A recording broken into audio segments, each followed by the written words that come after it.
আমাদের রান্নাঘরের উপরে কোথা থেকে এই জায়গা দিয়ে দুটো কবুতর সবসময় আসি, এখানে ডিম পাড়ে।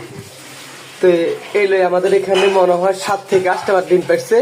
আলহামদুলিল্লাহ আমরা একটা বাচ্চাও খাই নাই, সুন্দর করে রাখি দিই এগুলোর জন্য।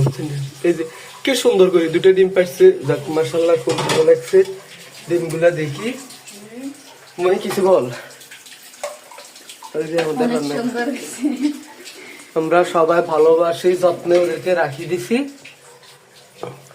অনেক আছে লোভী, তারা খাই না, আমরা তো লোভ করি না, কারণ আমরা ভালোবাসতে জানি পাখিদেরকে, জানেন তো। যাদের কবুতর তারা সঠিক পরিচয় রং জানি আমাদেরকে জানাবেন। এটা হচ্ছে আমাদের সার্কুলার প্রাইমারি স্কুল।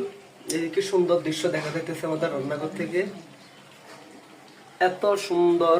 এখান থেকে কবুতর গুলো আসে, সবসময় আসি এখানে বসে, বসার পরে ডাইরেক্ট এখানে চলে আসি এখানে ডিম পাড়ে। এই যে কি সুন্দর দুটা কবুতর পাখির ডিম। ধন্যবাদ।